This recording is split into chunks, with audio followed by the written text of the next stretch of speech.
How we doing, guys? Welcome to DT's Daily. Now on today's show we're going to be talking about Spurs because Dele Alli has been handed a one-match ban by the FA.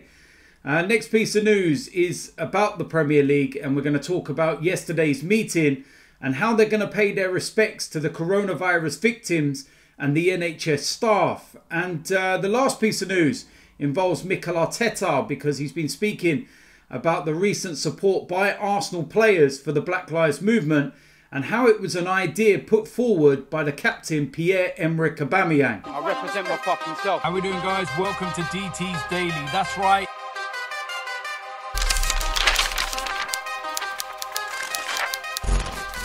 So the first place we're going to start is Spurs and the news that broke yesterday that Dele Alli has been suspended for one game and fined £50,000. So he will miss their opening game when they return next week against Manchester United.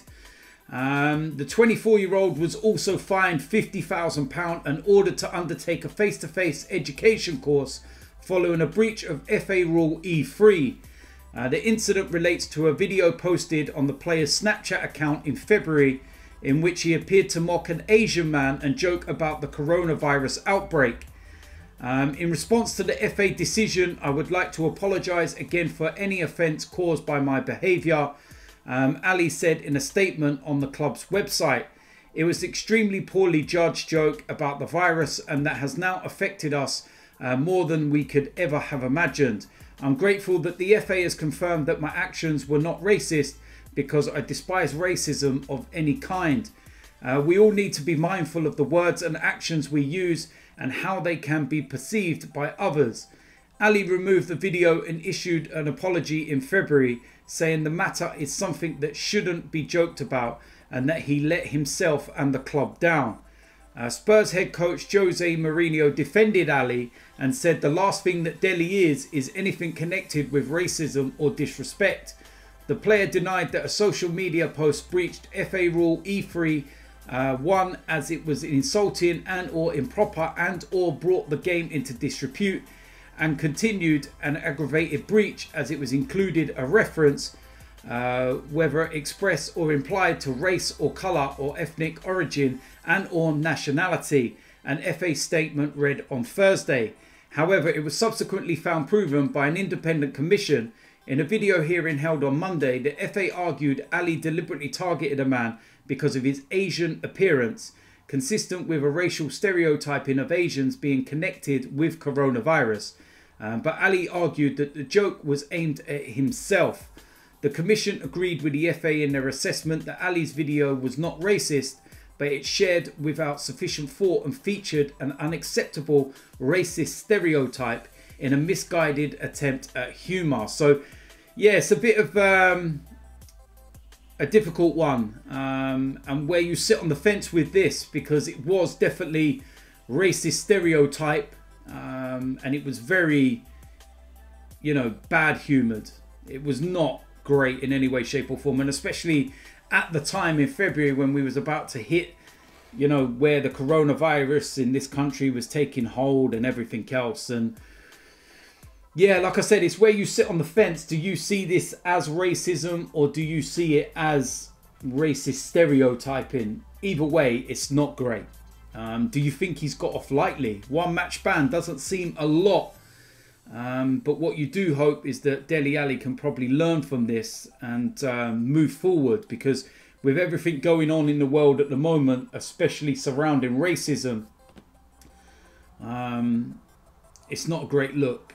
Despite it happening in February, the fact it's come out now as well is not great timing, but it was always going to be something that he would have to face. And he is going to miss one match, £50,000 fine. In the grand scheme of things, 50 grand, it's not a lot of money to Dele Alli when you think how much he's on a week. One match ban, he's going to miss the Manchester United game, so that's a big one to miss. And Manchester United will be happy about that. But it's everything in general. Do you look at this and say, look, he made a mistake, he's going to learn from it, and let's hope that he can move forward and these kind of incidents don't happen again? Or do you sit on the fence where you think that it was racist and that he's got off very lightly? So, yeah, it's one of those ones. But like I said, it's where you sit and what you think. Now, next piece of news involves the Premier League meeting that they had yesterday, and a minute's silence will be held ahead of all Premier League first round matches to recognise those who have lost their lives to coronavirus and the role played by the NHS frontline during the pandemic. On Thursday, the Department of Health and Social Care confirmed 41,279 people have died in hospitals, care homes and the wider community after testing positive for coronavirus in the UK. Logos are being considered, but no details have been finalised for both NHS and the Black Lives Matter logos that are set to be displayed on the shirts of players when the Premier League returns. The Premier League indicated last week they would support players who take a knee as a public show of support for the Black Lives Matter movement, which has been reignited following the killing of unarmed black man George Floyd in the US police custody last month. Athletes across the world, including Premier League footballers Raheem Sterling and Tyrone Mings, have joined in support of protests, with Crystal Palace Patrick Van Aanholt telling Sky Sports News he is 100% prepared to take a knee when top flight football returns. So yeah, it's good to see that they will be honouring, you know, the people that have sadly lost their lives, and the NHS staff and the people that have been on the front line from the very beginning.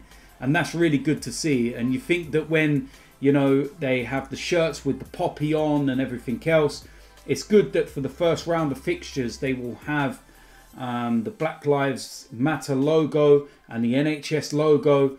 And I'm also hearing as well that there's the possibility that players' names will not be present in the first round of matches, and it will be replaced with Black Lives Matter. I don't know whether that's 100% confirmed, and it's a rumour that I'm hearing, but we will wait and see. So it's really good. And in terms of the meeting and other things that were discussed, it's going to be pretty much one of the last meetings before football returns next week. We've got less than a week now, well under a week in fact. And all clubs, in terms of the issues that were raised, are all in agreement with everything. There's been no teams that are sitting on a fence or not agreeing. Everybody is in full support of everything that's being implemented and put forward. So that's really good to see. And that everybody is in agreement with it. So yeah, that's very important, and it makes things a lot easier moving forward. Now, next piece of news involves Arsenal. And Arsenal manager Mikel Arteta has revealed the club's gesture for the Black Lives Matter movement was masterminded by striker Pierre-Emerick Aubameyang. The Gunners warmed up before their friendly against Brentford at the Emirates Stadium. Let's not talk about that game and the result. Wearing T-shirts in support of the campaigning against racial injustice sparked by the death of George Floyd.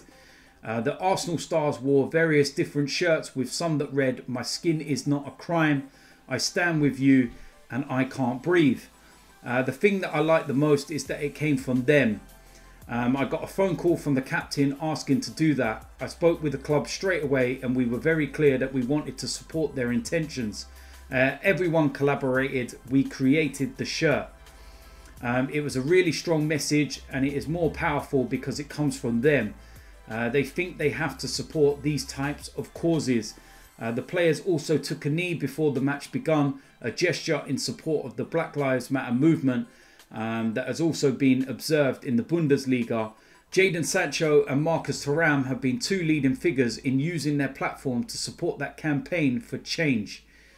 The Gunners were then shocked by Brentford at the Emirates as the Championship side beat Arteta's men 3-2.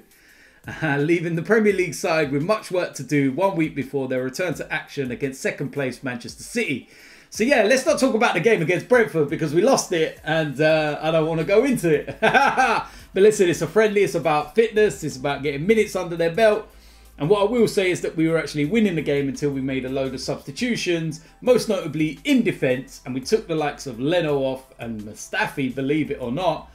And then we ended up playing Sokratis at right back and everything else, and it went pear-shaped. And yeah, not great. So let's focus on the Black Lives Matter movement and the message that was sent by the players. You know, taking the knee and wearing the shirts. Brilliant gesture, brilliant messages.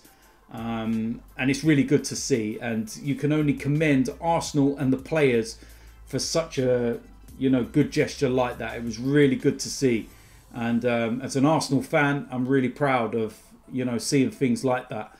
And the club taking a stand and working together to try and raise the issues that we've seen, you know, over the last couple of weeks or so.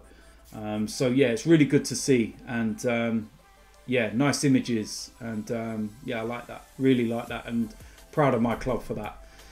So there we go. That is it for today's DT's Daily. As usual, let me know in the comment section what you think about today's topics. Please let me know about the Dele Alli situation. What do you think? Where do you sit on that? Was it racist? Was it misguided? Was he just a very silly boy that stereotyped and said something that, you know, he should know better not to? And will he learn from this? And can he actually use this to move forward and to maybe educate others on certain things that are right and wrong? So there we go. If you're new around here, make sure you hit the subscribe button. Make sure you smash a like on this video. And I will see you lot soon. I'm out of here.